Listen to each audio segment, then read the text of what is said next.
조용한 밤이었다. 미국 캘리포니아의 작은 교회. 늦은 시각, 한 목사가 홀로 기도에 잠겨 있었다. 그의 이름은 데이비드 윌슨.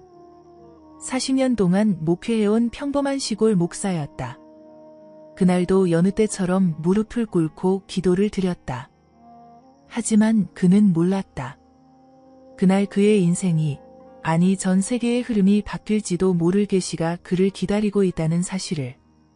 처음엔 이상한 느낌이었다.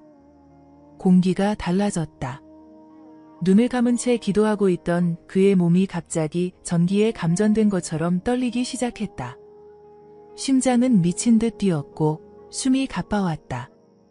마치 어떤 거대한 존재가 자신의 가슴을 누르고 있는 듯한 느낌이었다. 그 순간 눈앞이 새하얘지더니 깊은 어둠 속에서 불꽃이 치솟았다. 그리고 그 불꽃 속에서 한반도가 나타났다. 그는 당황했다. 한국이라는 나라에 대해 깊이 알지 못했다. 한국어도 모른다. 하지만 그는 직감했다. 이것은 한국이다. 이 나라는 지금 무언가 중대한 순간을 맞이하고 있다. 그가 본 한반도는 단순한 지도나 나라의 형상이 아니었다. 그것은 살아있는 존재처럼 숨을 쉬고 있었다. 북에서 남으로, 동에서 서로 불꽃이 휘몰아쳤다. 그러나 그 불은 파괴의 불이 아니었다. 살아있는 불, 움직이는 불이었다. 금빛, 파란빛, 붉은빛. 빛은 계속 변하며 마치 살아있는 영혼처럼 한반도를 감싸고 있었다. 그리고 그 중심에서 웅장한 목소리가 들려왔다. 그는 이렇게 말했습니다. 한국은 2026년 결정적인 선택의 해를 맞이하게 될 것이다. 그 선택은 단순한 정치적 결정이 아니다. 그것은 영혼의 선택이다. 빛과 어둠 사이의 선택이다. 이 선택이 수백만 명의 영원한 운명을 바꿀 것이다. 그 목소리는 천둥처럼 강력하면서도 마치 어머니가 속삭이듯 부드러웠다. 그 후로 윌슨 목사는 7일 동안 잠을 이루지 못했다. 음식도 먹지 못했다. 그의 아내는 그를 병원에 데려가려 했지만 그는 고개를 저었다. 내 몸은 약해졌지만 내 영혼은 지금 가장 강하다. 이 메시지는 반드시 한국에 전해져야 한다. 그는 그렇게 말했다. 그리고 정확히 일주일 후 두 번째 환상이 찾아왔다. 이번에는 한반도 전체에 수많은 작은 빛들이 떠올랐다. 사람들의 영혼이었다. 어떤 빛은 점점 더 밝아졌고 어떤 빛은 서서히 사라져갔다. 그는 또 한 번 들었다. 그 목소리. 그는 말했습니다. 이것이 2026년의 진짜 선택이다. 사람들은 각자의 영혼 안에서 빛을 선택하거나 어둠에 머물게 될 것이다. 이 작은 선택들이 모여 한국 전체의 미래를 바꾼다. 윌슨 목사의 눈은 이제 확신으로 가득 찼다. 이것은 단순한 경고가 아닙니다. 이것은 한국을 향한 부름입니다. 파괴의 예언이 아닙니다. 변화의 해입니다. 깨어남의 해입니다. 한국은 지금부터 준비해야 합니다. 그리고 그의 세 번째 환상이 찾아오기 시작했습니다. 그는 말했습니다. 이번에는 그 인물을 보았습니다. 불꽃 속에서 걸어 나오는 한 사람을. 이 사람은 누구였을까? 왜 한국의 미래와 연결된 것일까? 2026년, 과연 이 인물은 한국을 어디로 이끌 것인가? 그리고 그는 어떤 선택을 하게 될까? 그날 밤, 데이비드 윌슨 목사는 다시 그 자리에 앉았다. 기도를 하려던 것도 아니었다. 그는 단지 평온을 찾고 싶었다. 하지만 다시 그 환상은 시작되었다. 이번엔 불꽃이 먼저 보였다. 그리고 그 불꽃 속에서 천천히 한 남자가 나타났다. 그는 고요한 얼굴을 하고 있었다. 하지만 단번에 느껴졌다. 이 사람은 평범하지 않다. 그는 무언가를 품고 있었다. 무언가를 감당할 사람처럼 보였다. 그의 손에는 불에 타지 않는 두루마리가 들려 있었다. 윌슨 목사는 그 순간 그 남자가 한국의 미래와 연결되어 있다는 것을 단박에 알아차렸다. 그는 말했습니다. 이 인물은 지금 한국을 이끄는 지도자가 아니다. 지금의 지도자는 2026년을 넘기지 못할 것이다. 권력은 무너질 것이다. 예상치 못한 사건이 그 모든 것을 바꿔 놓을 것이다. 그때 이 새로운 인물이 등장할 것이다. 그는 단순한 정치인이 아니다. 그는 화해의 사자다. 윌슨 목사는 그 장면을 떠올리며 숨을 깊게 들이쉬었다. 그의 눈빛은 흔들리고 있었다. 두려움이 아니라 경외심이었다. 불꽃 속에 서 있는 그 사람의 얼굴은 처음엔 보이지 않았다. 하지만 그가 손을 들었을 때 그 두루마리에 새겨진 글자가 불빛에 반사되어 드러났다. 그 글자는 한국어였다. 윌슨은 한국어를 읽을 수 없었다. 하지만 그 의미는 직접 그의 영혼에 전달되었다. 그는 말했습니다. 그 이름의 뜻은 화해의 사자였다. 분열된 것을 하나로 묶을 사람. 윌슨 목사는 이렇게 묘사했다. 그는 50대 중반의 남성이었고 외모는 평범했지만 눈빛은 깊었다. 그의 오른손목에는 작은 화상 자국이 있었고 그가 말을 할 때마다 사람들의 마음이 움직였다. 왼손은 과거를 향해 있었고 오른손은 미래를 가리키고 있었다. 그는 전통과 혁신, 둘 다를 품고 있는 사람 같았다. 그의 눈에는 한국인들이 겪어온 모든 고통이 담겨 있었다. 전쟁, 분단, 산업화, 상실. 그 모든 것이. 그러나 동시에 그의 눈은 불타는 희망도 담고 있었다. 그리고 그가 걸어가는 곳마다 기적이 일어났다. 죽은 식물들이 살아나고 말라버린 강물이 흐르기 시작했다. 오래된 적대감이 화해로 바뀌었다. 하지만 그의 곁에는 늘 어둠이 맴돌고 있었다. 검은 연기처럼 형체 없는 존재들이 그의 귀에 속삭이고 있었다. 권력, 부, 명예, 타협. 그 유혹은 집요했고 강력했다. 그리고 그는 선택의 순간을 맞이하게 된다. 2026년 6월, 그는 두 갈래 길 앞에 서게 될 것이다. 하나는 밝고 힘든 길, 다른 하나는 어둡지만 편안한 길. 그의 선택은 단지 개인의 결정이 아니다. 그것은 한국 전체의 운명을 결정짓는 선택이다. 윌슨 목사는 목소리를 낮추었다. 그리고 다시 이렇게 말했습니다. 그가 빛의 길을 택한다면 한국은 세계적인 영적 중심지가 될 것이다. 한국은 빛을 전하는 나라가 될 것이다. 하지만 그가 어둠을 선택한다면 겉으로는 번영해 보일지라도 영혼은 메말라 버릴 것이다. 사람들은 살아있으나 영적으로는 죽어 있을 것이다. 윌슨은 환상 속에서 또 다른 계시를 받았다. 현재의 지도자가 임기를 마치지 못한다는 그 예언. 그 시점은 2026년 여름이라고 했다. 정확한 시기, 정확한 메시지. 그리고 이렇게 말했습니다. 혼란의 한가운데에서 그가 나타날 것이다. 그는 우연히 등장하지 않는다. 그는 준비된 사람이다. 하지만 그의 길은 단순한 정치의 길이 아니다.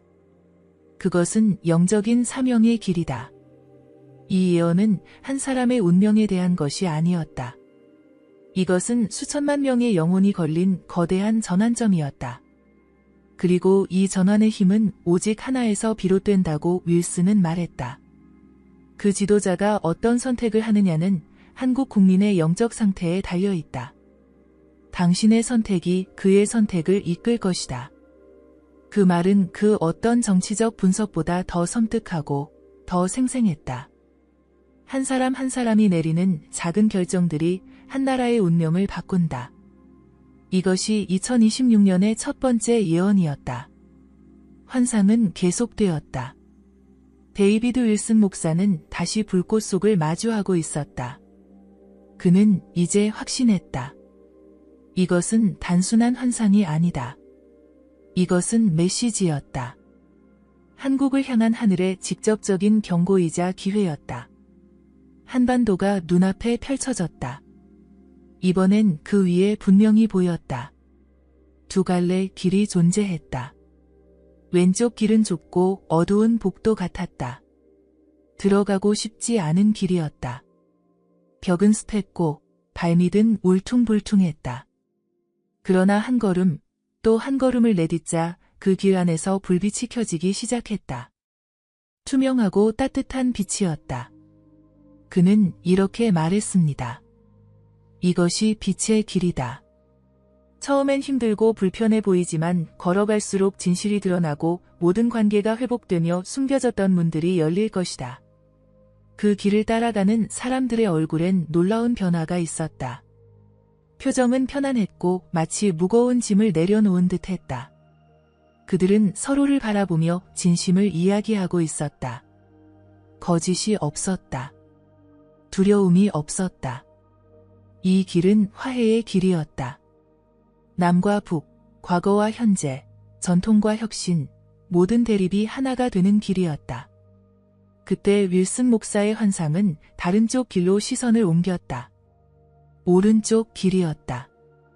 처음엔 화려했다. 마치 대리석으로 만들어진 궁전의 입구 같았다. 사람들은 그 길을 선호했다. 넓었고 반짝였고 편해 보였다. 그 길로 몇 발자국 들어가자 거대한 철문이 뒤에서 쾅 하고 닫혔다. 순간 모든 분위기가 바뀌었다. 공기조차 변했다. 사람들은 점점 침묵했고 서로를 의심하기 시작했다. 말을 아꼈다. 시선을 피했다. 그는 말했습니다. 이것이 어둠의 길이다. 겉으로는 번영해 보이지만 그 안은 두려움과 통제로 가득하다. 모든 것이 감시되고 모든 것이 침묵한다. 길은 점점 더 차가워졌고 사람들의 얼굴은 굳어갔다. 그들은 살아있었지만 그들의 영혼은 점점 말라가고 있었다. 윌슨 목사는 다시 강하게 말했다. 이 길은 고립의 길이다. 스스로를 가두는 길이다. 외형은 번영하지만 영혼은 무너진다. 그 길의 끝에서 그는 보았다. 광활한 도시에 가득한 건물들과 풍요로운 음식과 눈부신 불빛들. 하지만 그 속에 살아가는 사람들의 눈은 비어 있었다. 그들의 마음은 희망 없이 말라 있었다. 그리고 그때 그는 깨달았다. 이 선택은 단순한 정치적 선택이 아니었다. 이것은 영혼의 길이었다. 첫 번째 길은 고통스럽지만 진실의 길, 두 번째 길은 편하지만 거짓의 길, 둘 다 끝이 다르다. 그는 그 길을 따라가는 사람들 사이에서 눈에 띄게 달라진 몇몇 사람들을 보았다. 빛의 길을 걷는 이들. 그들의 발밑은 여전히 험했지만 하늘과 연결된 듯한 평온함이 그들을 감쌌다. 어둠의 길을 걷는 이들. 그들의 발밑은 부드러웠지만 눈빛은 점점 더 흐려져 갔다. 윌슨 목사는 그 모든 걸 지켜보며 이렇게 말했다. 이것이 2026년의 두 갈래 길이다. 한국은 지금 이 길들 앞에 서 있다. 그리고 국민 하나하나의 영혼이 어느 길을 택하느냐에 따라 한국 전체의 운명이 달라질 것이다. 그의 말은 거대한 산처럼 무겁게 마음에 내려앉았다. 이것은 집단의 선택이 아니라 개인의 선택이었다. 그리고 그 선택은 이미 시작되었다. 사람들은 윌슨 목사에게 묻기 시작했다. 그 지도자는 누구입니까? 그가 무엇을 결정하느냐가 그렇게 중요한 것입니까? 윌슨 목사는 고개를 끄덕이면서도 다시 말했다. 그보다 더 중요한 것이 있습니다. 바로 여러분 자신입니다. 그는 말했다. 지도자의 선택은 중요합니다. 하지만 그 선택은 국민 한 사람 한 사람의 내면에 영향을 받습니다. 지도자는 혼자 선택하지 않습니다. 사람들의 마음이, 사람들이 보내는 신호가 그의 영혼을 움직입니다. 한국의 미래는 한 지도자만의 결정이 아닙니다. 그것은 모두가 함께 이끌어가는 운명입니다. 그 순간 그의 환상은 다시 열렸다. 이번에는 거대한 거울 앞에 서 있는 수많은 한국인들이 보였다. 그 거울은 단순히 외모를 비추는 거울이 아니었다. 그 거울은 영혼의 상태를 비추고 있었다. 사람들은 자신의 얼굴을 보며 눈물을 흘렸다. 그것은 슬픔의 눈물이 아니라 깨달음의 눈물이었다. 그들은 자신의 내면에 항상 존재했던 빛을 이제야 발견한 것이었다. 그는 말했습니다. 2026년은 모든 것이 밖에서 결정되는 해가 아닙니다. 모든 것은 안에서 시작됩니다. 빛과 어둠의 갈림길은 지도자의 앞에 있는 것이 아니라 여러분의 마음 속에 있습니다. 그리고 환상의 장면은 또다시 바뀌었다. 이번에는 밤하늘 아래 한반도가 나타났다. 처음엔 모든 것이 어두웠다. 그러나 어느 순간 한 점의 작은 빛이 떠올랐다. 그것은 기도하는 한 사람이었다. 무릎을 꿇고 말없이 간절히 기도하는 사람. 그리고 그 옆에 또 한 명의 빛이 생겨났다. 또 다른 기도자였다. 그렇게 또 한 사람, 또 한 사람. 수많은 기도의 빛이 한반도 위로 떠올랐다. 그 모든 빛은 서로 연결되어 있었다. 마치 금빛실로 엮인 거대한 그물처럼 한 사람의 기도가 다른 사람에게 이어지고 있었다. 그 기도의 그물은 산을 넘고 도시를 지나고 바다를 건넜다. 그리고 그것은 하나의 메시지를 말했다. 이 나라는 기도 위에 서 있다. 그는 말했습니다. 이 빛들은 특정 종교를 따르는 사람들만의 것이 아닙니다. 불교, 기독교, 무종교, 젊은이, 노인, 상관없습니다. 중요한 것은 마음의 정직함과 깨어남입니다. 그리고 이렇게 덧붙였습니다. 이 예언에서 가장 중요한 메시지는 집단적 책임입니다. 한국의 미래는 어떤 한 사람이 짊어질 수 있는 무게가 아닙니다. 그것은 모든 국민이 함께 지고 가야 하는 공동의 무게입니다. 환상 속에서 그는 한국 사람들의 손에 각기 다른 색의 불빛이 들려있는 것을 보았다. 어떤 빛은 밝고 맑았고 어떤 빛은 탁하고 어두웠다. 하지만 놀랍게도 밝은 빛 하나가 주위의 어두운 빛을 천천히 정화하고 있었다. 하나의 선한 마음, 하나의 올바른 선택이 수많은 이들의 영혼을 움직일 수 있었다. 그는 말했습니다. 바로 이것입니다. 진짜 변화는 한 사람의 내면에서 시작됩니다. 여러분이 오늘 진실을 선택한다면 내일 그 진실이 이 나라 전체를 덮을 수 있습니다. 여러분이 오늘 용기를 선택한다면 내일 지도자도 용기를 낼 수 있습니다. 그리고 그는 경고처럼 이렇게 말했다. 이제 곧 한반도에는 아주 특별한 시기가 찾아올 것입니다. 아무 말도 들리지 않는 시간. 기도에도 질문에도 어떤 응답도 없는 3일의 침묵이 찾아올 것입니다. 그 마지막 환상은 윌슨 목사에게 평생 잊지 못할 장면을 남겼다. 불꽃도 사라지고 빛도 사라지고 심지어 그 따뜻한 목소리조차 들리지 않았다. 모든 것이 조용해졌다. 한반도 전체가 칠흑 같은 어둠에 잠겨 있었다. 별빛도 달빛도 없었다. 아무 말도 없었다. 그 무엇도 움직이지 않았다. 그 순간 한마디가 그의 내면 깊숙이 파고들었다. 하늘의 침묵이 시작될 것이다. 그 말은 단순한 표현이 아니었다. 그것은 선언이었고 동시에 시험이었다. 2026년 여름, 한국은 이전에 한 번도 경험해보지 못한 고요한 3일을 맞이하게 될 것입니다. 그 시간 동안 하늘은 말을 멈추고 모든 영적 응답은 사라질 것입니다. 기도해도 응답이 없을 것입니다. 기다려도 아무 신호도 오지 않을 것입니다. 그는 이것을 하늘의 침묵이라 불렀다. 그러나 그 침묵은 저주가 아니었다. 그것은 거대한 리셋이었다. 영혼이 스스로 자신의 진짜 상태를 마주하게 되는 정지의 시간, 외부의 모든 소음이 멈추고 이제 내면의 소리에만 귀를 기울여야 하는 시간. 그는 말했습니다. 이 3일 동안 한국 사회 전체는 영적 마비 상태에 들어설 것입니다. 아무도 말하지 않고 누구도 확신하지 못할 것입니다. 그동안 확실하다고 믿었던 신념이 흔들릴 것입니다. 영적 지도자들도 방황할 것입니다. 자신이 믿는 것을 의심하게 될 것입니다. 그리고 그때가 진짜 믿음이 드러나는 시간입니다. 그는 이 침묵을 이렇게 설명했습니다. 마치 컴퓨터를 완전히 껐다가 다시 켜는 것처럼 이 시간은 영혼을 재부팅하는 시간입니다. 이 침묵은 모든 외부 자극과 영향력을 차단함으로써 인간이 오직 자신과 대면하도록 만드는 신성한 공백입니다.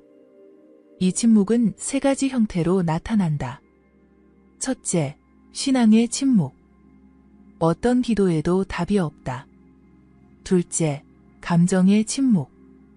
사람들은 무기력함과 공허함에 빠진다. 셋째, 관계의 침묵. 사람들은 서로의 마음을 읽지 못하게 된다. 윌슨은 말했다. 이 침묵은 두려운 시간이 아닙니다. 오히려 기회의 시간입니다. 준비한 사람들은 이 시간을 통해 깨어날 것입니다. 영적으로 더 강해질 것입니다. 하지만 준비하지 않은 사람들은 방황할 것입니다. 그 침묵의 끝, 그는 새로운 장면을 보았다. 한반도 위로 또 하나의 분단선이 나타났다. 그러나 그것은 정치적인 경계선이 아니었다. 그것은 불의 선, 붉은 불꽃으로 이루어진 영적인 경계선이었다. 이 선은 단단히 고정된 것이 아니었다. 사람들의 마음 상태에 따라 계속해서 움직였다. 어떤 지역에서는 북쪽으로, 또 어떤 지역에서는 남쪽으로. 그것은 살아 움직이는 선이었다. 그는 이렇게 말했다. 이 선은 살아있는 신앙과 죽은 신앙, 진정한 영성과 형식적인 영성 사이를 가르는 경계입니다. 그리고 그 경계는 교회 안에서도, 가정 안에서도, 심지어 사람 한 명의 내면 안에서도 존재합니다. 그 상징은 한강을 중심으로 극대화되었다. 그는 말했다. 한강은 단순한 물줄기가 아닙니다. 그것은 한국인의 영적 상태를 반영하는 거울입니다. 어느 날은 한강이 말라붙었고 어느 날은 홍수처럼 모든 것을 덮었습니다. 사람들의 마음이 닫히면 강도 말라붙고 마음이 열리면 강이 치유의 물줄기로 변했습니다. 그는 마지막으로 아주 강한 한 문장을 남겼다. 2026년이라는 숫자는 단순한 연도가 아닙니다. 그것은 하나의 운명의 지점입니다. 돌이킬 수 없는 선택의 문입니다. 그 숫자는 그의 환상 속에 반복해서 나타났다. 하늘에도, 물 위에도, 사람들의 손바닥에도 새겨져 있었다. 그리고 그는 숫자의 의미를 알게 되었다. 이는 선택입니다. 양극의 상징입니다. 빛과 어둠, 진실과 거짓, 사랑과 두려움 사이에서의 갈림길입니다. 6은 인간을 의미합니다. 인간의 약함, 불완전함, 흔들림을 상징합니다. 26이라는 숫자는 영적 주기의 완성을 의미합니다. 2013년에 시작된 한 흐름이 2026년에 종결되는 것입니다. 그는 이렇게 덧붙였습니다. 2026년은 이미 결정된 종말이 아닙니다. 아직 바꿀 수 있는 미래입니다. 그 미래는 여러분의 선택에 달려 있습니다. 한국인 한 사람 한 사람의 내면에서 빛이 켜질 수 있다면 이 나라는 다시 태어날 수 있습니다. 그는 이 메시지를 희망으로 마무리했다. 아직 늦지 않았습니다. 남은 시간 동안 3가지를 실천하십시오. 첫째, 기도하십시오. 형식이 아니라 마음에서 우러나는 진짜 기도를 하십시오. 둘째, 깨어 있으십시오. 외부 뉴스가 아니라 내면의 징조에 민감하십시오. 셋째, 영적 분별력을 키우십시오. 무엇이 빛이고 무엇이 어둠인지, 그것을 구별할 수 있는 지혜를 가지십시오. 그리고 마지막으로 윌슨 목사는 이렇게 말했습니다. 저는 두려움을 주기 위해 이 예언을 전하지 않았습니다. 저는 준비와 희망을 위해 이 예언을 전합니다. 한국의 미래는 어둡지 않습니다. 하지만 그 미래는 여러분의 마음속에서 먼저 시작되어야 합니다. 2026년이 오기 전 우리 모두는 내면의 여정을 시작해야 합니다. 빛은 멀리 있지 않습니다. 당신의 마음속에서 켜지기만을 기다리고 있습니다. 오늘 들려드린 이야기는 단순한 종교적 환상이 아니라 2026년 한국이 맞이할 미래에 대한 깊은 통찰이었습니다.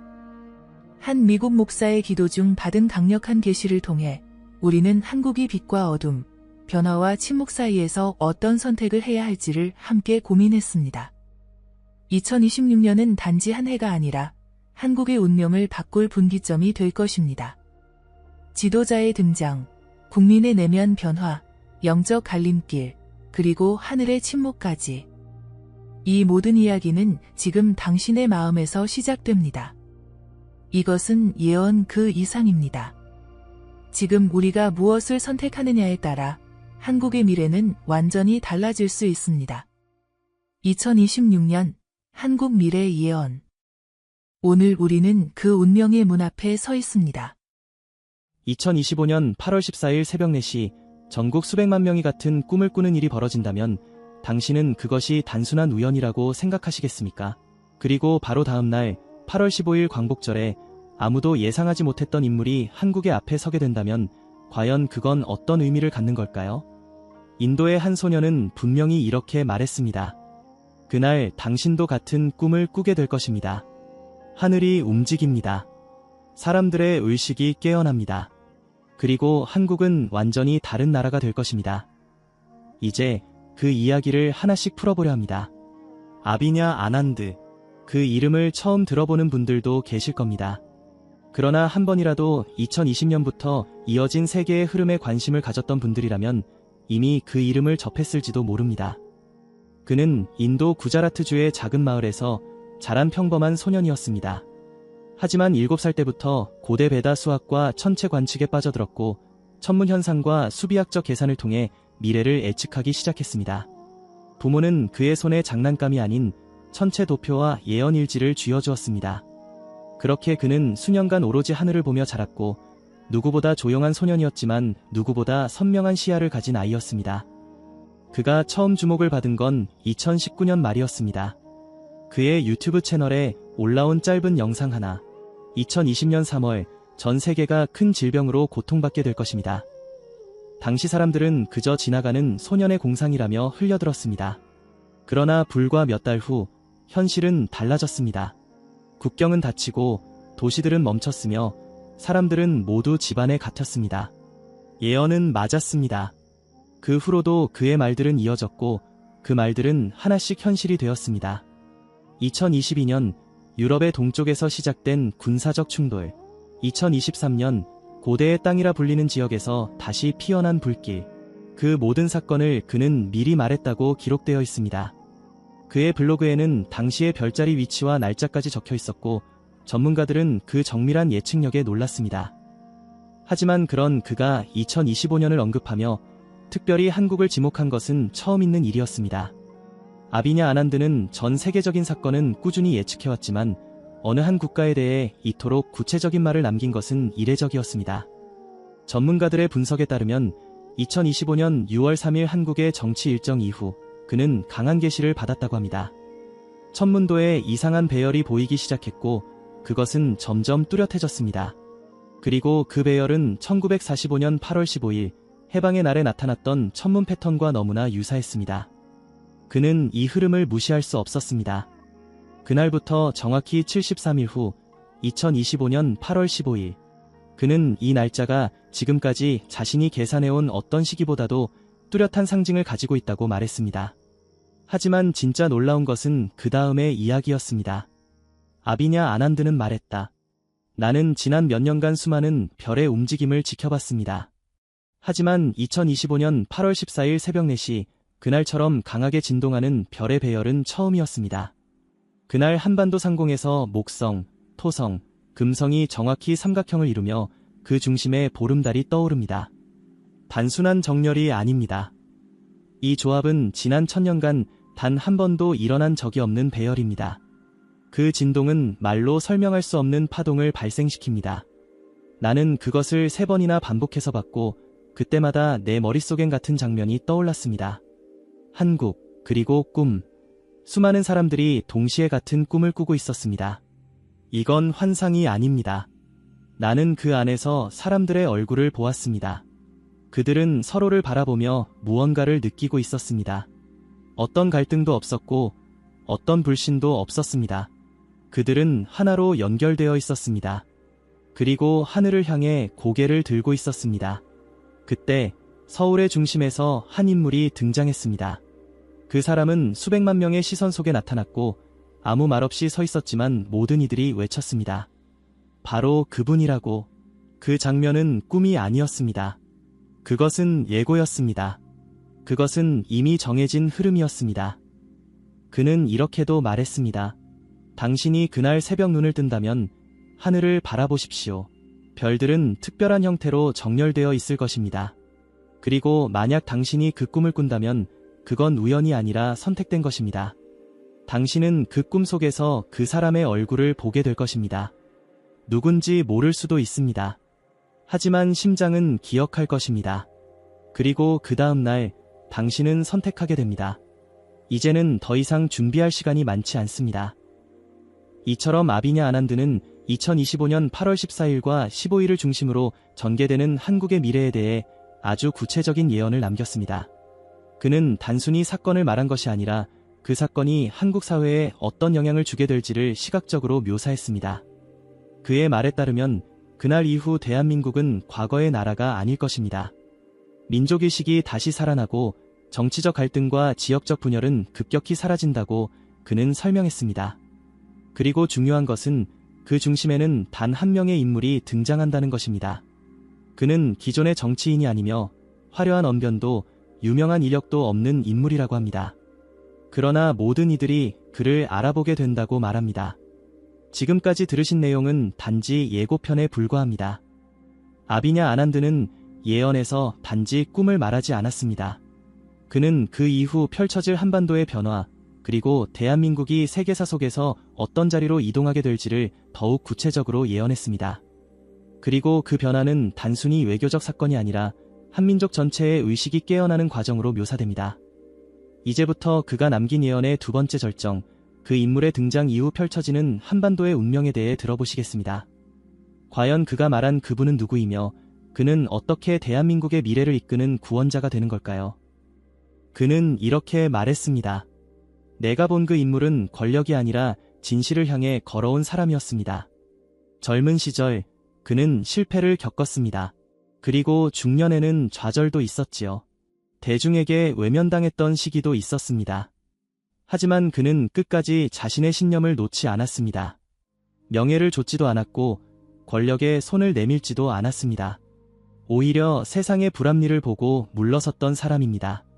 그러나 그것은 도피가 아니었습니다. 그는 세상과 거리를 두면서도 세상에 필요한 것이 무엇인지를 정확히 알고 있었습니다. 그리고 그것을 준비해왔습니다. 나는 그의 길을 보았습니다. 외롭고 고된 길이었지만 그는 절대 포기하지 않았습니다. 아비냐 아난드는 그 인물의 외모에 대해서도 다음과 같이 묘사했습니다. 그는 60대 초반쯤 되어 보였습니다. 키는 특별히 크지도 작지도 않았습니다. 그러나 눈빛이 남달랐습니다. 수많은 경험을 통해 쌓은 지혜가 그 눈에 담겨 있었습니다. 고통과 희망이 동시에 머물러 있었습니다. 옷차림은 평범했습니다. 화려한 정장도 고급스러운 장식도 없었습니다. 그러나 그 소박한 모습 속에는 쉽게 설명할 수 없는 기운이 흐르고 있었습니다. 그 중에서도 가장 인상적이었던 것은 그의 손이었습니다. 오른손 검지에 끼워진 작은 은반지. 그 안에는 고대 한국의 상징처럼 보이는 문양이 새겨져 있었습니다. 나는 그것을 보고 단번에 알 수 있었습니다. 이 사람은 준비된 자였다는 것을. 그리고 그는 한반도의 변화에 대해 이렇게 이어갔습니다. 그 인물이 등장하고 나서 모든 것이 달라졌습니다. 분열은 사라졌습니다. 대립은 끝났습니다. 나는 사람들이 서로를 껴안는 모습을 보았습니다. 남과 북이 나뉘어 있었던 장벽이 무너졌고 판문점에서 수많은 이들이 눈물을 흘리며 만났습니다. 나는 그 장면을 너무도 또렷이 보았습니다. 누군가는 말했습니다. 그건 그저 꿈일 뿐이라고. 하지만 나는 압니다. 그것은 예정된 미래였습니다. 단지 그 흐름을 인식한 자만이 그것을 기억하게 될 것입니다. 그가 말하는 통일은 단순한 정치적 합의가 아니었습니다. 이것은 강제로 이루어지는 통합이 아닙니다. 총이나 협박이 아닌 마음의 흐름으로부터 시작되는 통일입니다. 나는 그 흐름이 문화에서 시작되는 것을 보았습니다. 언어와 감정, 기억과 역사가 다시 이어지는 과정을 보았습니다. 그리고 그 중심에는 한 사람이 있었습니다. 그는 통일을 선언한 것이 아니라 사람들로 하여금 통일을 원하게 만든 사람이었습니다. 그는 지도자가 되기 이전부터 이미 수많은 이들에게 마음속 지도자가 되어 있었습니다. 내가 본 미래에서 사람들은 말했습니다. 그분이 아니었다면 우리는 아직도 싸우고 있었을 것입니다. 예언은 거기서 끝나지 않았습니다. 그는 그 지도자가 한국을 어떻게 이끄는지에 대해서도 설명했습니다. 그는 권위를 버렸습니다. 높은 탑에 머물지 않았고 일반 사무실에서 일을 시작했습니다. 그는 사람들이 원하는 것을 듣고 불필요한 예산을 줄였습니다. 그 돈은 미래를 위해 사용됐습니다. 복지, 교육, 다음 세대를 위한 기술. 그는 사람들의 삶에 직접 영향을 미치는 결정을 내렸고 그 결정은 국민들이 체감할 수 있는 변화로 이어졌습니다. 사람들은 그를 따르지 않아도 믿게 되었습니다. 그것이 진정한 지도력이라는 것을 그가 보여주었습니다. 아비냐 아난드는 이 모든 예언을 말하면서도 단호하게 경고했습니다. 이 모든 미래는 한 가지 조건에 달려 있습니다. 그것은 바로 2025년 8월 15일 한국인들이 어떤 선택을 하느냐에 달려 있습니다. 만약 그날 올바른 방향을 바라보지 못한다면 그 미래는 잠시 멈출 것입니다. 5년의 정책이 방향을 잃은 흐름, 국민들의 혼란. 나는 그 가능성도 보았습니다. 그러나 희망이 완전히 사라지는 것은 아닙니다. 선택은 언제나 존재합니다. 하지만 단 한 번 주어지는 기회가 있습니다. 바로 그날 8월 15일. 그것이 그 기회입니다. 그리고 그는 덧붙였습니다. 나는 그 사람의 얼굴을 끝내 완전히 보지 못했습니다. 흐릿했습니다. 하지만 나는 확신합니다. 그는 지금 한국인들의 곁에 있습니다. 그는 어딘가에서 묵묵히 자신의 일을 하고 있습니다. 그러나 아직 아무도 그를 그런 사람이라고 생각하지 않고 있습니다. 그가 준비해온 시간은 너무도 길었습니다. 하지만 그 긴 기다림이 끝나가는 시점이 지금입니다. 그는 나타날 것이고 사람들은 알게 될 것입니다. 그가 누구인지를. 아비냐 아난드는 이 말을 남기고 3일간 단식에 들어갔습니다. 그의 관측 장비들은 이상하게도 한국의 방향을 향해 스스로 회전했다고 기록되어 있습니다. 컴퓨터 화면에는 알 수 없는 한국어 문장이 떠올랐고 그의 일지에는 평소와 다른 글씨로 이렇게 적혀 있었습니다. 우주여, 이것이 정말 당신의 뜻입니까? 나는 감당할 준비가 되어 있습니까? 그는 마지막으로 이렇게 말했습니다. 8월 14일 새벽 4시. 그 시간, 당신이 하늘을 올려다본다면 당신은 알게 될 것입니다. 그리고 그날 밤 당신이 꾼 꿈이 단순한 꿈이 아니었음을 8월 15일 아침에 알게 될 것입니다. 그 사람을 본다면 주저하지 마십시오.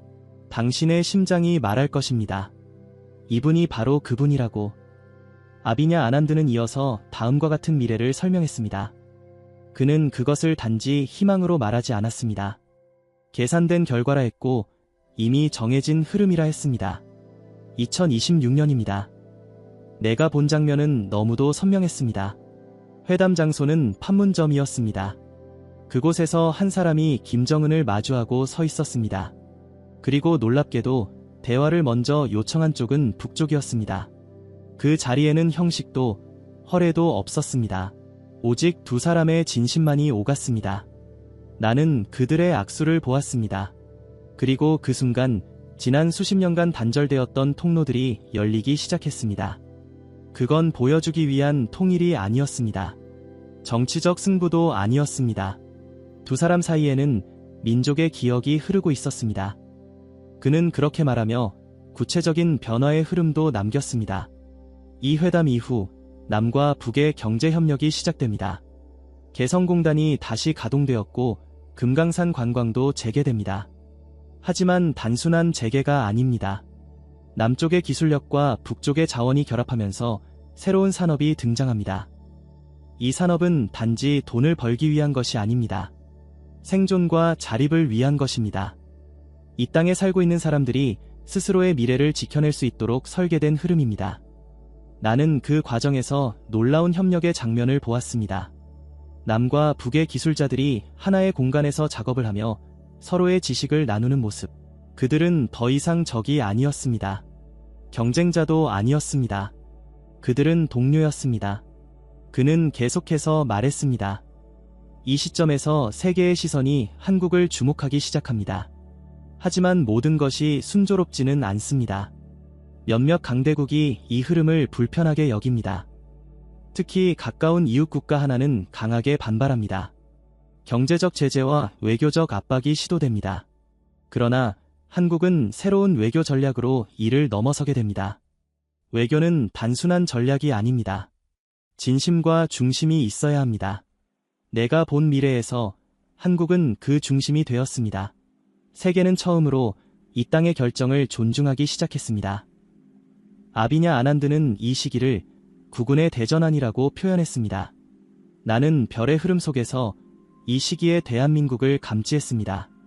외형적 강대국이 아니라 의식과 중심의 강국으로 자리 잡는 시기였습니다. 지도자 한 사람의 힘이 아닌 국민 전체의 흐름이 모여 만들어낸 변화였습니다. 2026년 이후 한국은 더 이상 과거의 나라가 아닙니다. 통일이 선언되는 그 순간부터 전 세계는 한국을 새로운 축으로 보게 됩니다.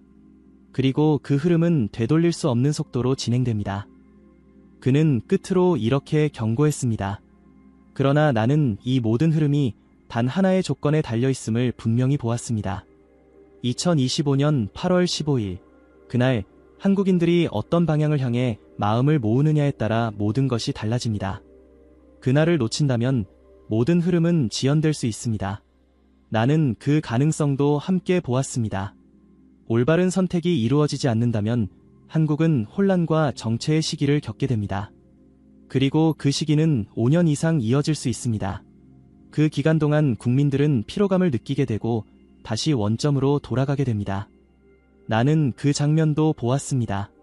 그래서 이렇게 말하는 것입니다. 시간이 많지 않습니다. 기회는 준비된 이들에게만 주어집니다.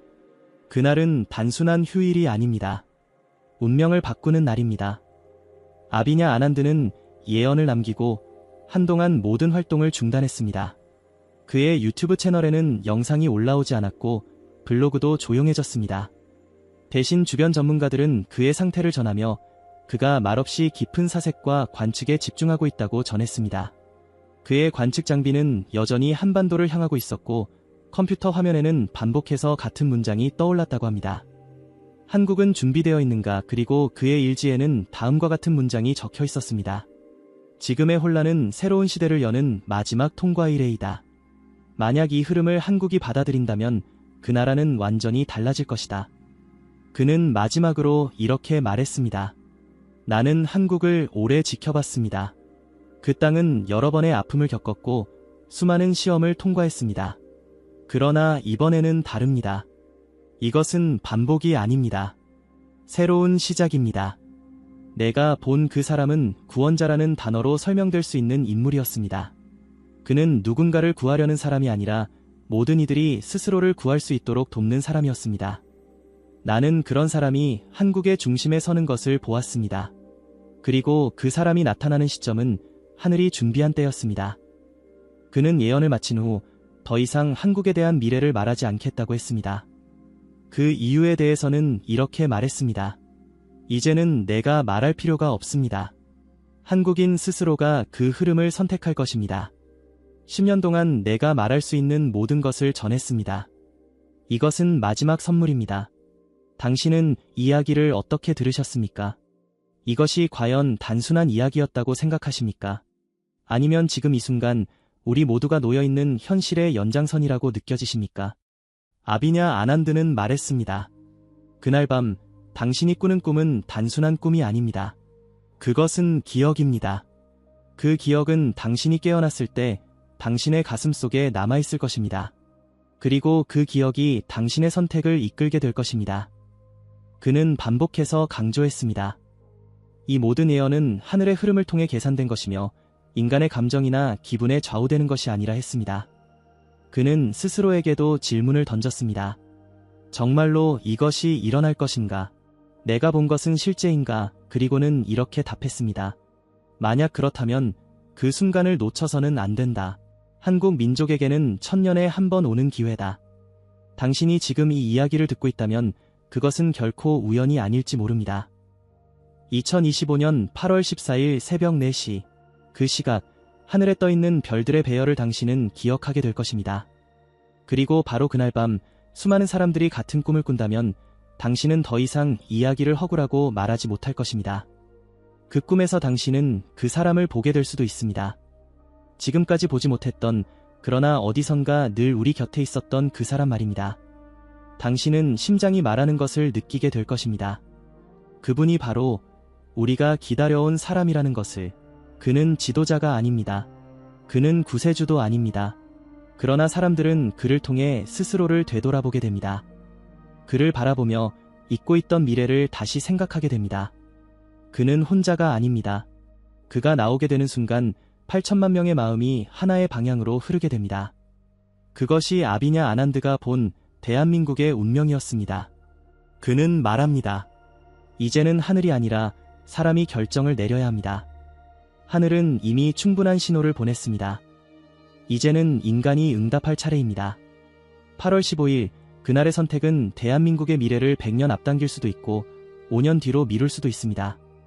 그 선택은 지금 당신의 마음에서 시작됩니다. 지금까지 아비냐 아난드는 수많은 사건을 예측해왔습니다.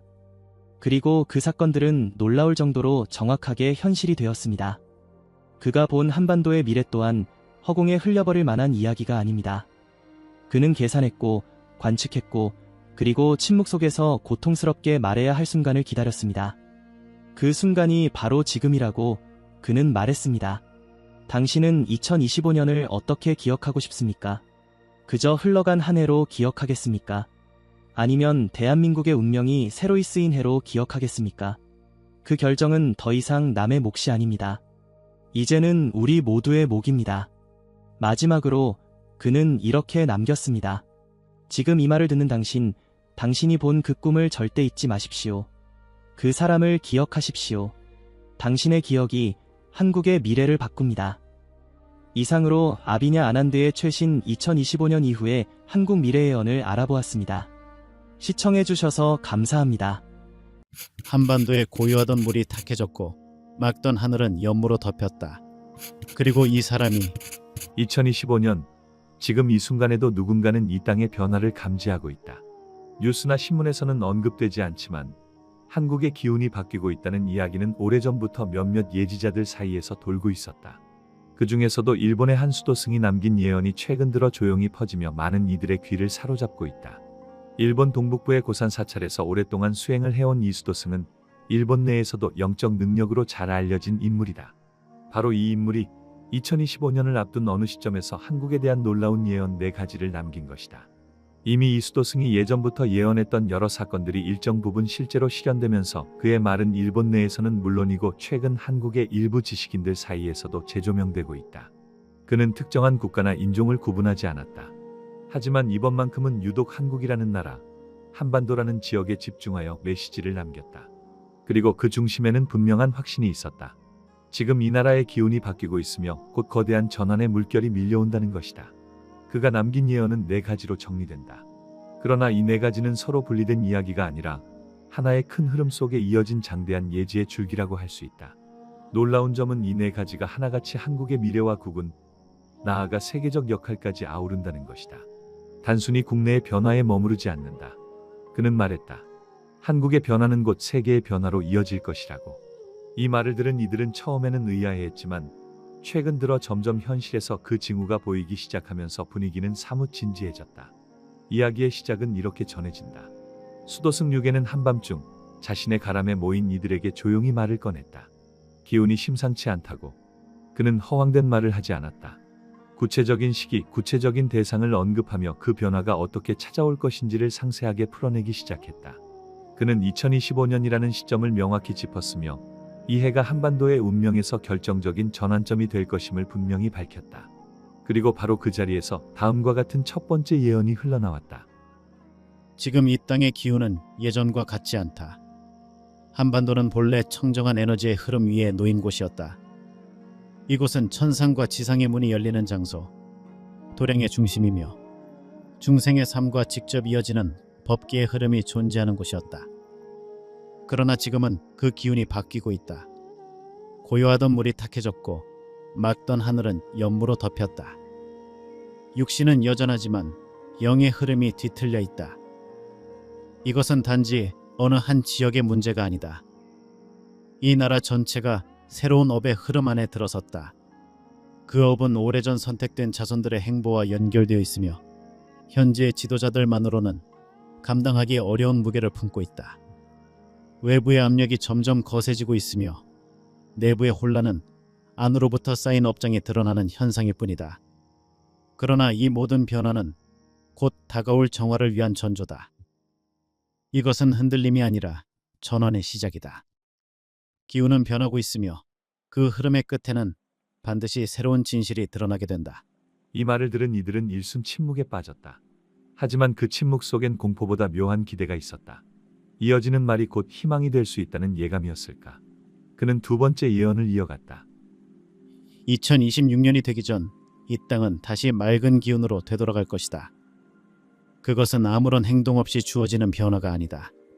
수많은 갈등과 분열, 속임과 흔들림 속에서 한 줄기 빛처럼 스며드는 기운이 있다. 그 기운은 본래 이 땅에 머물던 기운이며 시대가 바뀌어도 사라지지 않는 도의 기운이다. 남쪽의 하늘 아래에서 연꽃처럼 피어오르는 한 줄기 기운이 있다. 그것은 마치 대웅전 앞에서 향이 피어오르듯 천천히 퍼져간다. 그 기운이 북으로 번져갈 때 사람들은 알게 될 것이다. 이전의 혼란이 왜 있었는지를.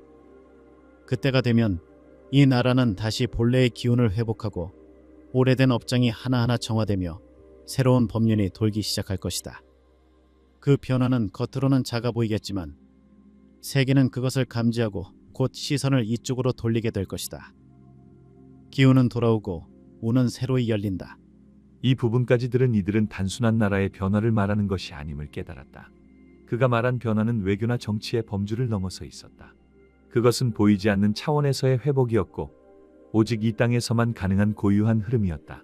그리고 이 흐름의 핵심에는 모든 것을 바꿔놓을 단 한 사람의 등장이 있었다. 이 사람이 누구인지, 왜 부처와 같은 존재로 불리는지를 알게 되는 순간 한국의 미래가 단지 경제적 번영만이 아니라는 사실을 더욱 분명하게 알게 될 것이다. 계속해서 이어질 오늘의 예언을 놓치지 말아야 하는 이유는 이 예언이 단순한 희망을 넘어 이미 현실로 들어오고 있는 흐름의 해석이기 때문이다. 사실 유겐이라는 이름은 일본 내에서도 일반 대중에게 잘 알려진 이름은 아니었다. 그는 사찰을 대표하는 존재도 아니었고 매체에 등장한 적도 없었다. 그러나 특정 인물들 사이에서는 오래전부터 그의 존재가 회자되어 왔다. 일본의 일부 정치인들과 경제계 인사들은 중요한 결정을 앞두고 그에게 의견을 물었다고 한다. 단순한 점괘나 기륭을 묻기 위함이 아니었다. 유겐은 사물의 흐름, 즉 기운의 방향을 통찰하는 능력을 지닌 인물로 알려져 있었다. 그가 하는 말은 애매하거나 추상적이지 않았다. 구체적인 시점, 지리적 조건 그리고 사람이 놓인 자리까지 명확하게 짚어냈기 때문에 그 말은 영적 조언을 넘어 실질적인 예측으로 작용했다. 하지만 그의 진짜 목적은 예언이나 통찰이 아니었다. 그는 인간 세계의 변화를 기운으로 읽는 방식으로 그 변화를 어떻게 다룰지를 가르쳐주는 자였다. 그는 반복해서 말했다. 변화는 갑자기 일어나는 것이 아니라 오랫동안 쌓인 기운의 응축으로 나타나는 결과일 뿐이라고. 그렇기 때문에 지금 우리가 목격하는 현실 또한 이미 오래전부터 진행되어 온 기운의 흐름이라는 것이다. 그 흐름의 중심에 이제 대한민국이 자리하고 있다고 그는 말했다. 그는 그 이유에 대해 이렇게 설명했다. 이 세상에서 도량의 자리를 잃지 않은 나라는 많지 않다. 많은 곳에서 이미 업이 쌓여 혼탁해졌으며 도의 기운은 자취를 감추었다. 그러나 한반도는 아직도 본래의 도량을 품고 있다. 수많은 풍파 속에서도 맥이 끊기지 않았고 그 맥은 지금도 살아있다. 나는 그것을 본다. 남과 북의 경계 너머에 살아있는 기운이 있으며 그 기운은 하나로 이어질 준비를 마치고 있다. 그것은 단순한 통일이 아니라 도의 결합이다. 진정한 의미의 합일은 영혼의 통일이며 그 중심에 바로 한 사람이 있다. 이 말을 듣고 많은 이들이 궁금해했다. 한 사람이 누구인가? 그는 정치 지도자인가?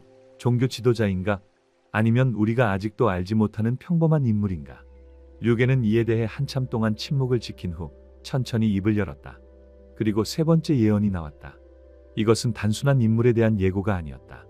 대한민국의 운명 그리고 세계의 흐름까지도 바꿔놓을 수 있는 인물에 대한 상징적 계시였다. 한 사람이 올 것이다. 그는 이미 이 세상에 있다. 그는 새롭게 태어나는 것이 아니라 이미 존재하고 있으며 누군가는 그를 알아보았고 누군가는 그의 존재를 부정하고 있다. 그는 법을 설하지 않는다. 하지만 그의 말에는 진실이 있으며 그의 행동에는 자비가 있다. 그는 외롭고 조용한 길을 걷고 있지만 그가 지나간 자리에는 기운이 다시 살아난다. 나는 본다. 그가 지나간 산에는 다시 초목이 피고 그가 머문 땅에는 물이 맑아진다. 그는 부처와 같은 존재이 돼 자신을 부처라 하지 않는다. 그는 구세주라 불릴 수 있지만 그 스스로는 구세주라 주장하지 않는다. 그는 하늘이 정한 자리에서 준비를 마쳤으며 때가 되면 세상 앞에 드러날 것이다. 그가 등장하는 시점은 대한민국의 기운이 되돌아오는 때와 맞물린다. 그는 단독으로 움직이지 않는다. 기운이 그를 따라 움직이며 법계가 그를 도와준다. 눈이 맑은 자는 그를 보고 알아보겠지만 눈이 흐린 자는 그의 존재를 보고도 부정할 것이다. 그는 대자비의 인연으로 이 땅에 머물고 있으며 그를 통해 이 민족은 길을 찾게 될 것이다. 그때 사람들은 묻게 될 것이다. 우리가 지금까지 무엇을 잃고 있었는지를. 이 말은 단순히 한 인물에 대한 상징으로 끝나지 않았다. 류계는 이 예언을 하며 많은 사람들의 반응을 이미 예견하고 있었다. 그의 말에 따르면 이 인물은 유명 인사가 아닐 수 있다. 거꾸로 평범한 모습 속에 비범한 기운을 지닌 자일 수 있다. 그래서 사람들은 그를 알아보지 못하고 알아보더라도 인정하지 않으려 할 것이라고 했다. 그러나 역설적으로 그가 등장함으로써 세상의 흐름은 바뀔 것이며 대한민국은 본래의 자리를 회복하게 될 것이라 그는 확신에 차서 말했다. 그의 예언은 이 땅의 많은 이들에게 경각심을 일으켰다. 동시에 한 가지 질문을 남겼다. 과연 우리는 그를 알아볼 준비가 되어 있는가? 그는 텔레비전이나 인터넷에서 보게 될 인물이 아닐지도 모른다. 어쩌면 이미 우리 곁에 있으며 다만 우리가 그럴 리 없다고 생각하고 지나친 것일 수도 있다. 류계는 마지막으로 이 말을 덧붙였다. 길은 드러난다. 그러나 그 길을 걸을 준비가 된 자만이 그 길을 끝까지 갈 수 있다. 내가 본 것은 단지 미래가 아니라 이 땅에 다시 열리는 진실의 문이다. 그 문은 한 사람으로 인해 열릴 것이며 그로 인해 한국은 세상의 도량이 될 것이다. 그는 예언의 말 한마디마다 불교적 은유와 기운의 흐름을 담아냈다. 도량, 법계, 자비, 업장과 같은 단어들이 그의 말 속에서는 단순한 상징이 아니라 실제 변화의 작동 원리로 제시되었다. 그리고 그 변화는 먼 미래가 아니라 지금 이 순간 조금씩 다가오고 있었다. 이제 남은 것은 이 네 번째 예언이었다. 통일과 세계 강국이라는 미래에 관한 가장 놀라운 계시. 그리고 그것이 단지 꿈이 아니라는 것을 류계는 마지막 예언에서 더욱 분명하게 전하고 있었다. 류계이 남긴 네 번째 예언은 그가 말한 네 가지 중 가장 장대한 범위를 가진 것이었다. 지금까지의 예언이 한반도 내의 흐름과 인물에 대한 통찰이라면 마지막 예언은 대한민국이라는 국가가 세계 속에서 어떤 자리로 나아갈 것인가에 대한 것이었다. 그는 이 네 번째 예언을 전하며 시기를 명확하게 언급했다. 그 변화는 결코 먼 미래가 아니며 이미 그 조짐은 나타나기 시작했다고 그는 단언했다. 그리고 그 변화의 핵심에는 대한민국의 통일이라는 키워드가 자리하고 있었다. 하지만 이 통일은 단순한 정치적 통합이나 제도적 병합을 의미하지 않았다. 류계는 이 통일을 기운의 합일이라고 표현했다. 그의 네 번째 예언은 다음과 같다. 대한민국은 통일을 이룰 것이다. 그러나 그 통일은 칼이나 문서로 이루어지지 않는다. 그것은 기운의 일치, 업의 정화, 도량의 통합으로 이루어질 것이다. 나는 본다. 남과 북을 가로지르는 거대한 바람의 흐름이 있다. 그 바람은 대지의 중심에서 시작되어 세 방향으로 퍼져나간다. 그것은 단절된 인연의 끈을 다시 잇고 억눌렸던 진실을 수면 위로 떠오르게 한다. 그날이 오면 대한민국은 그 자체로 하나의 큰 수행처가 될 것이다. 오랜 분단은 도의 실현을 위한 과정이었으며 그 과정을 거친 이 나라만이 새로운 시대의 중심이 될 수 있다. 나는 본다. 세계는 그 중심을 이곳으로 옮기게 될 것이다.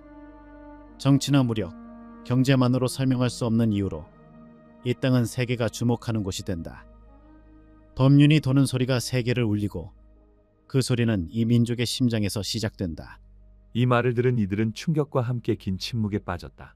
류계는 한반도의 통일을 단지 하나의 사건으로 본 것이 아니었다. 그것은 전 세계가 새롭게 정비되는 흐름의 일부였고 한국은 그 흐름의 시작점이 될 것이라는 뜻이었다. 실제로 그는 이 예언을 하기 전 지금의 세계 정세가 곧 거대한 재편의 시기를 맞이할 것이라고 예고한 바 있다. 인류 전체가 기존의 질서에서 벗어나 새로운 균형점을 찾아가야 할 시기에 한반도가 새로운 길의 중심에 놓이게 된다는 것이다. 그는 한반도의 통일 이후 대한민국이 보여줄 모습에 대해서도 구체적으로 언급했다. 그것은 단지 국력이 강해지는 것이 아니라 그 나라의 정신과 문화가 전 세계에 영향을 끼치게 되는 흐름이었다. 류계는 그것을 도량이 세계를 비춘다는 표현으로 말했다. 그 표현은 단순한 종교적 언어가 아니라 국가의 정체성이 세계인의 마음에 닿는다는 의미였다. 그는 말했다. 대한민국은 이제 말하는 나라가 아니라 보여주는 나라가 될 것이며 그 변화는 이미 시작되었다고. 이 예언이 전해진 시점은 2024년 말이었다. 그리고 2025년이 들어서면서 한반도에는 여러 변화가 감지되기 시작했다. 정치적 분위기, 경제 흐름, 남북 간의 기류 등 외형적인 징후들뿐 아니라 국민들의 정서와 인식에서도 묘한 변화가 시작되었다. 그는 그것을 기운의 반전이라고 표현했다. 그에 따르면 진짜 변화는 정책이 아니라 의식에서 시작된다고 했다. 그리고 한국은 이미 그 의식의 전환점에 도달하고 있다고 강조했다. 그가 언급한 변화의 열쇠는 바로 한 사람에게 있었다. 앞서 말한 이미 존재하고 있으나 많은 이들이 알아보지 못한 그 인물. 그는 단독으로 이 모든 변화를 일으키는 존재는 아니었다. 그러나 그를 중심으로 기운이 정돈되고 법계의 흐름이 방향을 잡는다고 했다. 그 인물이 공식적으로 드러나는 시점부터 통일을 향한 실제적 움직임이 본격적으로 시작될 것이라는 것이다. 그 움직임은 처음에는 작고 느리게 보이겠지만 시간이 지날수록 거대한 물결처럼 주변을 바꾸게 된다. 그리고 결국에는 전 세계가 그 흐름에 반응하게 된다. 이 예언은 한국이 단순히 성장하는 국가가 아니라 세계 질서의 축이 바뀌는 과정에서 중심적인 역할을 맡게 된다는 놀라운 메시지를 담고 있다. 그는 예언의 마지막에 이렇게 말하며 입을 닫았다. 대한민국은 선택을 받은 땅이다. 그것은 민족의 우월을 말하는 것이 아니라 이 시대의 도량이 머무는 자리가 어디인지를 말하는 것이다.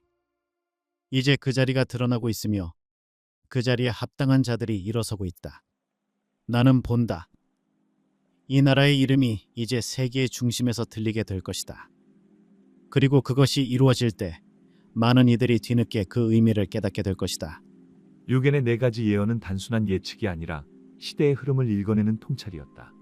2025년은 그의 예언이 본격적으로 드러나는 시점이며 한국이라는 나라가 세계 질서 속에서 새로운 존재감을 드러내는 해로 기록될 가능성이 높아지고 있다. 그리고 그 변화는 지금 이 순간에도 시작되고 있다. 류겐의 말처럼 기운은 이미 움직이고 있으며 그 기운을 알아보는 이들만이 다음 문으로 나아갈 수 있다. 그는 이미 이 땅에 있으며 누군가는 그를 알아보았고 누군가는 아직도 모른다. 여러분은 어떻게 생각하십니까? 류겐 스님이 말한 그 사람은 과연 누구일까요?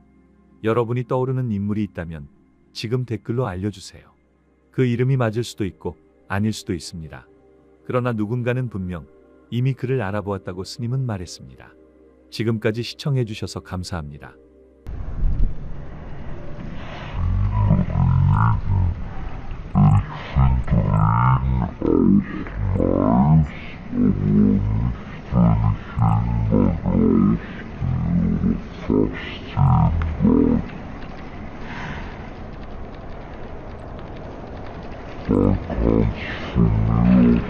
I